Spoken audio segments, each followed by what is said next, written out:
লাউ খেয়ে লাউয়ের ছিলকা ফেলে দাও তো, এই রেসিপিটা দেখে নাও, আর কোনোদিনই ফেলবে না, এটুকুনি গ্যারেন্টি দিলাম। আর এর সাথে তোমাদের এক থালা ভাত খাওয়া হয়ে যাবে, এটুকুনি আমি বলতে পারি।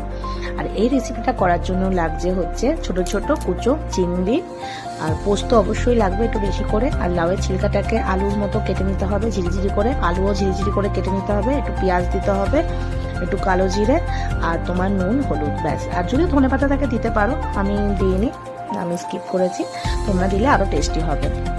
তো প্রথমে কড়াই তেল গরম করে এর ভিতরে আমি দিয়ে দিলাম কালো জিরে আর একটু শুকনো লঙ্কা দিয়ে গরম হলে এর ভিতরে পেঁয়াজ দিয়ে দিয়েছিলাম। পেঁয়াজটাকে একটু নাড়াচাড়া করে ভেজে নেব, এবার পরে ভাজা ভাজা হয়ে যাবে, তাই একটু অল্পই ভাজতে হবে, বেশি লাল করবে না।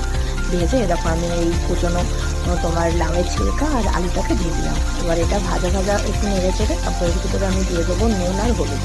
নুন আর হলুদ দিয়ে একটু ভেজে নেবো, নিয়ে তারপর আমি কিছুটা ভাজা ভাজা হয়ে গেলে এটা আমি কুচনো চিংড়ি মাছগুলো ভেজে রেখেছিলাম ওটা অ্যাড করে দেবো। ওটা অ্যাড করার পর একটু নেড়ে চেড়ে বেশ খানিকক্ষণ নাড়তে হবে, 10 মিনিটের রেসিপিটা তৈরি হয়ে যায়। একটু নাড়াচাড়া করে তারপর আমি দিয়ে দেবো তোমার হচ্ছে পোস্ত, খাসকাস পোস্তটা দিয়ে দেবো, ওটা দিয়ে একটু নাড়াচাড়া করে এবার যদি তোমরা ধনে পাতা দাও, ধনে পাতা দিয়ে নামিয়ে নেবে, ব্যাস রেডি হয়ে যাবে, এক থালা ভাত খাওয়া যাবে দেখুন।